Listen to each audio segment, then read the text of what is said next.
이사야 16장이고요. 1절부터 5절 말씀 우리 같이 한 목소리로 읽습니다. 1절입니다. 너희는 이 땅 통치자에게 어린 양을 들이되 셀라에서부터 광야를 지나 딸 시온산으로 보낼지니라. 모압의 딸들은 아르논 나루에서 떠다니는 새 같고 보금자리에서 흩어진 새 새끼 같을 것이라. 너는 방도를 베풀며 공의로 판결하며 대낮에 밤같이 그늘을 지으며 쫓겨난 자들을 숨기며 도망한 자들을 발각되게 하지 말며 나의 쫓겨난 자들이 너와 함께 있게 하되 너 모압은 멸절하는 자 앞에서 그들에게 피할 곳이 되라. 대저 토색하는 자가 망하였고 멸절하는 자가 그쳤고 압제하는 자가 이 땅에서 멸절하였으며 다윗의 장막에 인자함으로 왕위가 굳게 설 것이요 그 위에 앉을 자는 충실함으로 판결하며 정의를 구하며 공의를 신속히 행하리라. 아멘. 우리 이 말씀 가운데 하나님의 은혜가 넘치기를 간절히 기도하고 소망합니다. 우리 기도하는 마음으로 먼저 고백할까요? 가슴에 손을 얹으시고요. 하나님과 동행하겠습니다. 우리 옆 사람 축복하면서 하나님과 동행하십시오. 오늘 하루 복된 날 되시기를 간절히 기도하고 소망합니다. 그래요. 우리 계속해서 이사야 말씀 보고 있습니다. 어제 이어서 15장 이어서 오늘 16장 말씀을 보게 되지요. 15장과 16장은 어떤 나라에 대한 심판이라고 말씀을 드렸냐면 모압이라는 나라에 대해서 심판이 있을 것이라고 말씀을 해드렸습니다. 모압은 이스라엘과 근원적으로 다른 나라가 아니라 혈통적으로 같은 나라였습니다. 가까이 있는 나라. 하나님을 숭배하는 그 믿음이 있었던 나라였지만 시간이 지날수록 하나님을 믿은 그 믿음이 없어졌던 나라. 그래서 결국은 심판을 피할 길을 면하지 못했던 나라라는 말씀을 우리가 한번 같이 봤습니다. 하나님이 근데요, 우리가 어제 15장 말씀에서 보셔서 아시겠지만 우상을 섬겼다라고 해서 하나님이 모압을 과연 버렸느냐? 버렸습니까? 아니요. 하나님은 끝까지 모압을 잡으려고 노력을 했던 모습이 있었어요. 어떻게든 모압을 살리시려고 했던 노력과 열심히 있었던 모습이 어제 있었지요. 말 듣지도 않고 제멋대로고 우상을 섬기는 사람들이라고 할지라도 하나님께서는 결단코 쉽게 버리지 아니하시는 하나님의 모습이 있었다라는 것을 우리는 알게 됩니다. 근데요, 이 15장 말씀과 16장 말씀을 가만히 묵상을 하다 보면 어떤 생각이 드냐면요, 하나님이 정말 저렇게도 포기하지 않으시는데 우리는 어떻게 하느냐? 우리는 믿지 않는다라는 이유만으로 그 사람을 정죄하고 그 사람을 시기하고 질투하면서 오히려 우리가 먼저 내칠 때가 많이 있어요. 우리는 내쳐요. 근데 하나님은 내친다 안 친다? 하나님은 내치지 않으시는 모습. 이 모습을 보면은요, 가만히 묵상하면서 오히려 제가 죄스럽고 회개하게 되더라고요. 하나님도 포기하지 않으셨는데 내가 포기했던 모습들이 분명히 있어요. 복음을 전하다가 예수를 전하다가 그 사람이 좀 내 말을 듣지 않고 복음을 전하는 일에 거부하고 거절하는 경우가 얼마나 많이 있습니까? 그렇다고 우리가 포기해서야 되겠냐라는 거죠. 하나님도 이렇게 모압을 향해서 포기하지 않아요. 심지어 모압은 우상을 섬기는 민족이 되었음에도 불구하고 하나님은 결단코 포기하지 않았다라는 거죠. 여러분들도 주변에 혹시 말씀을 전하다가 복음을 전하다가 예수를 전하다가 그 사람이 거절하고 거부한다라고 해서 포기하는 일이 없기를 간절히 소망합니다. 차선책이 정직한 그 길을 가다가 안 돼요. 그럼 여러분들 무슨 길을 택해야 되냐면 차선책을 택해야 되겠죠? 차선책을 택하다가 포기할 것처럼 좀 무너지고 마음이 아파요. 그러면 뭐 해야 돼요? 포기해야 돼요? 아니요. 뭐 해야 됩니까? 차선책을 택하면 돼요. 차선책을 택하다가 또 넘어지면 어떻게 하면 돼요? 차선책을 택하면 돼요. 여러 가지 방법들이 있어요. 중요한 건 이겁니다. 하나님도 포기하셨다, 포기하지 않으셨다? 포기하지 않으셨다라는 것을 잘 기억하셔야 돼요. 끝까지 한번 가보시기 바랍니다. 우리가 모압을 조금 더 봐야 됩니다. 하나님은요, 오늘 16장 말씀에서 더 포기하지 않으시는 그 방법, 그 모습을 보여주고 계십니다. 1절부터 한번 볼까요? 중요한 말씀들이 기록이 되어 있어요. 이사야 16장 1절 말씀 다시 한번 읽어봅니다. 너희는 이 땅 통치자에게 어린 양들을 들이되 셀라에서부터 광야를 지나 딸 시온산으로 보낼지니라. 자, 모압, 너희들이 살 수 있는 유일한 방법이 있다. 뭐냐? 이 땅 통치자들에게 어린 양을 드려라. 마치 이 말을 보면 뭐가 있냐면 조공 바쳐라. 강대국에 조공 바쳐가지고 너희들이 살 길이 그것밖에 없다라는 말씀으로 오해할 수 있거든요. 너희 어린 양들을 통치자들에게 드려라. 근데 중요한 것은 통치자들에게 어린 양을 드려라. 여기서 끝나면은요. 그래 조공 바쳐라. 이 말로 우리가 이해하게 되는데 통치자들에게 어린 양을 들이되라고 나와 있죠. 잘 보셔야 돼요. 어린 양들을 들이되 그 다음이 중요합니다. 셀라에서부터 광야를 지나 딸 시온산으로 보낼지니라. 최종적인 목적지가 어디냐면요. 시온산이에요. 시온산은 우리가 다른 말로 무슨 어디라고 말할 수 있냐면 예루살렘이에요. 예루살렘에는 거기 아수르가 살아요, 안 살아요? 안 살아요. 통치자들에게 조공을 바칠라 치면 어린 양이라든가 뭐 귀한 귀중품을 보낼라 치면은요. 아수르라고 보내야 되는데 이상해요. 통치자들에게 어린 양을 보내라는 일 시온산으로 보내라고 합니다. 조금 이상하죠. 조공 바치라는 이야기가 아닌 것 같아요. 그럼 잘 봐야 돼요. 셀라가 어디냐면 협곡지대라고 해서 지금 어디를 말하고 있냐면 이 모압 백성들이 재난이라든가 재앙을 당해가지고 피해 있는 지역을 말해요. 피해 있는 지역. 그럼 모압 백성들이 시작점이에요. 야 모압 너희들 뭘 잘 만들어서 어린 양을 만들어서 예루살렘으로 갖다 바쳐라. 이거 어떤 그림 같아요 여러분들? 예루살렘에 어린 양을 바친다. 뭐 하는 행위를 말하냐면 예배드리는 행위를 말해요. 모압 백성들을 향해서 지금 뭐 하라는 이야기냐면 조공을 하긴 하는데 어린 양을 가지고 예루살렘에 가서 뭐 하라? 예배를 드려라 그 이야기예요. 강대국 찾아갈 것이 아니다. 아수르 찾아가서 우리 좀 잘 봐주세요 할 게 아니라 지금 어린 양 제물을 잘 만들어서 예배자가 되어서 기도자가 되어서 하나님 앞에 나가서 예배를 드려라 그 이야기를 하고 있는 거예요. 강대국 찾아가지 말아라. 강대국 부질없다. 보잘것없다. 없어질 거다. 여러분들 아수르 나중에 멸망하잖아요. 하나님은 다 아시는 거죠.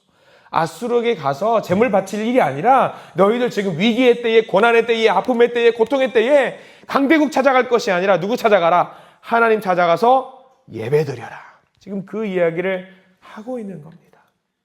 근데 이 1절 말씀이 정말 귀한 말씀인 이유가 있어요. 모압은요 배신자예요. 배교자예요. 그모스라고 하는 우상을 만들어가지고 하나님을 내치고 우상을 섬기는 민족이었단 말이죠. 그럼 여기서 하나님 내치셔도 돼요. 야, 저 배신자들 내가 저들을 벌할 거야 라고 하셔도 됩니다. 그럼에도 불구하고 하나님께서는 모압 백성을 기억하시고 기억고 살리고자 하시는 거예요. 야, 너희들 일어나서 내가 너희들 배신한 거 알지만 너희들 버리지 않을게. 지금 와서 예배자가 되었으면 좋겠어. 기도자가 되었으면 좋겠어 라고 지금 이야기를 하고 있는 거예요. 그리고 1절 말씀 잘 보셔야 되는 게 1절 한 절에 무엇이 담겨 있냐면 출애굽이 담겨 있어요. 셀라, 그러니까 협곡이죠. 강력한 강대국인 애굽에서부터 나와서 광야를 지나서 시온산 예루살렘으로 들어가는 이 장면들이 어떤 모습이냐면 지금 출애굽해가지고 광야를 지나서 예루살렘으로 들어가는 모습. 모압을 향해서 지금 무엇 하라는 이야기냐면 출애굽으로 초대하고 있는 거예요. 내 백성으로 만들어 줄 테니까 지금까지 우상을 섬겼던 그런 모습 다 내려버리고 지금 예루살렘으로 와서 예배 드려라. 지금 그 모습이지요. 귀한 모습이에요. 정말 귀한 모습이에요. 배신자들, 하나님을 버렸던 사람들, 세상 권력을 의지했던 사람들, 세상 명예를 의지했던 그 모든 사람들을 내치지 아니하시고 다시 한번 예배자로 초대하시는 그 모습을 1절 말씀을 통해서 보여주고 있는 거죠. 근데 이쯤 되면은요, 세상 사람들은 하나님을 두고 어떤 존재라고 말하냐면, 야, 뭐, 하나님은 참 유일신 사상이라며, 나만 믿으라며, 야, 그거 이기적인 신 아니야. 그런 신이 어떻게 세상을 통치할 수 있겠어. 근데 가만 보세요. 하나님은 유일신 사상이 맞아요. 근데 하나님은 이렇게 자신을 배신하는 사람까지 끝까지 품으시는 분이라는 것을 보면은요, 하나님이 매몰찬 분이 아니라는 것을 우리는 알게 되거든요. 이기적인 분 아니에요. 끝까지 그들을 품으시려고 하는 그런 모습을 보여주고 있는 분이지요. 우리가 하나님을 좀 제대로 알아야 될 필요가 있는 거죠. 하나님의 마음 그렇습니다. 여전히 지금도 죄인이 돌아오기를 원하셔요. 배신자들이 하나님께 돌아와서 기도하는 사람이 되기를 원하시고요. 예배하는 자들이 되기를 원하고 있습니다. 그런데 2절에는요, 다가올 모압의 참담한 상황을 묘사하고 있습니다. 2절 말씀 읽어볼까요? 2절입니다.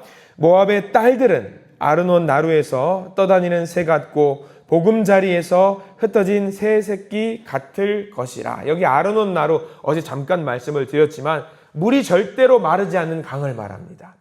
모압 백성들의 자랑이지요. 절대로 마르지 않는 풍요의 강인데, 이 강에서 무슨 일이 발생되느냐? 모압의 딸들이 나루토에서 둥둥 떠다닐 거래요. 이게 무슨 말이냐? 그리고 보금자리에서 흩어진 새 같을 것이다. 이게 무슨 말이냐? 전쟁을 통해서 남자들이 없는 거예요. 다 죽은 거죠. 그러니까 여자들, 과부들만 있을 것이고 고아들만 있을 것이라는 이야기를 하고 있는 거죠. 다 죽으니까, 핍박당하고 고난당해가지고 아수르를 통해서 다 멸망당하니까 방법이 없는 거죠.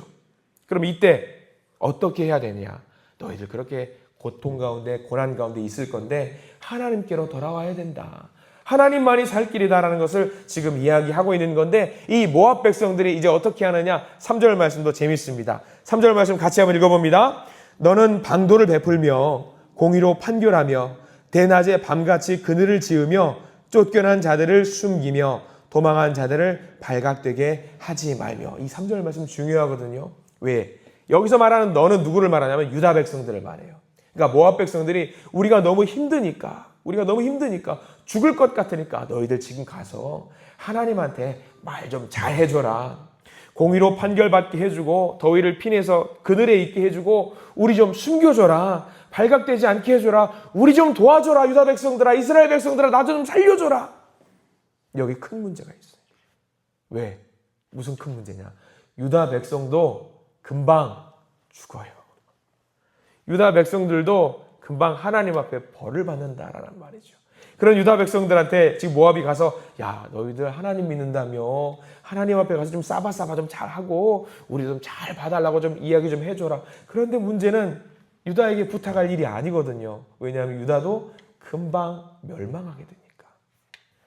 자, 이 말씀이, 이 3절 말씀이 굉장히 어제 묵상하면서 저는 무섭더라고요. 왜냐하면 우리들에게 경종을 울리는 말이에요. 세상 사람들이 위기의 때에 하나님을 찾으러 와요.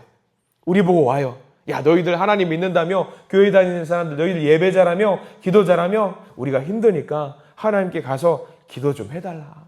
우리 좀 살려달라고 기도 좀 해달라. 라고 우리를 찾아와요. 교회를 찾아와요. 근데 교회 어떤 상황이냐? 교회도 유다 백성들 마냥 금방 무너질 것 같은 세상의 모습이 요즘 우리의 모습 아닙니까?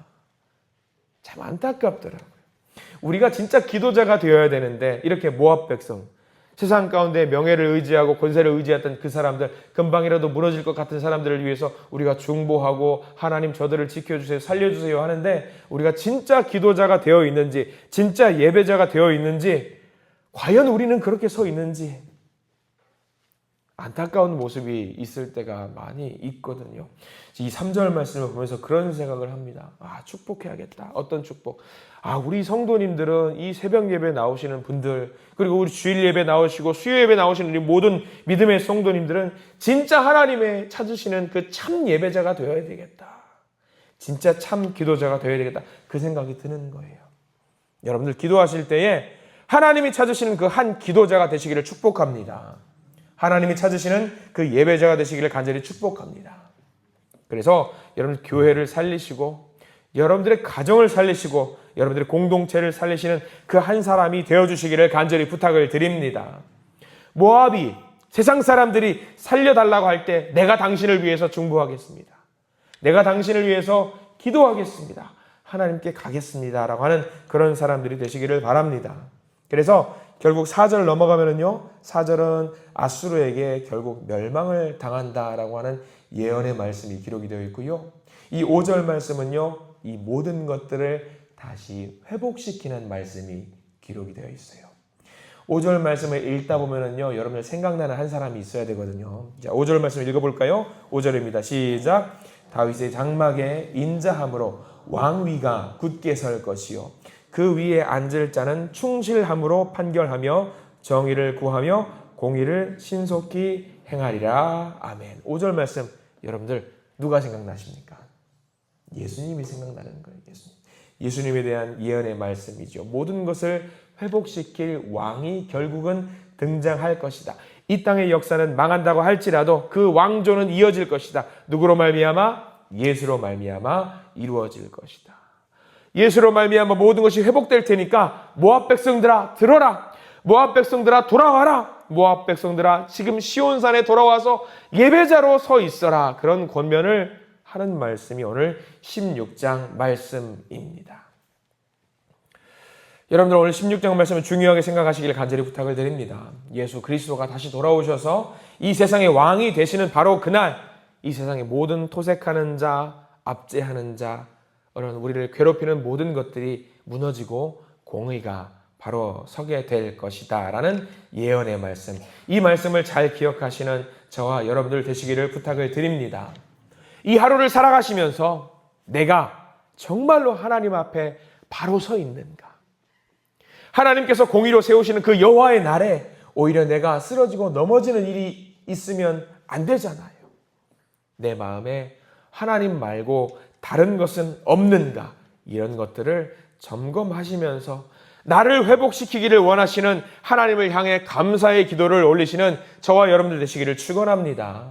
그리고 더 나아가서 내 주변에 모압과 같은 사람들은 없는가? 그들이 살려달라고 할 때 여러분들이 그 손 붙잡아 주셔야 되거든요. 여러분들이 그들을 지켜주셔야 돼요.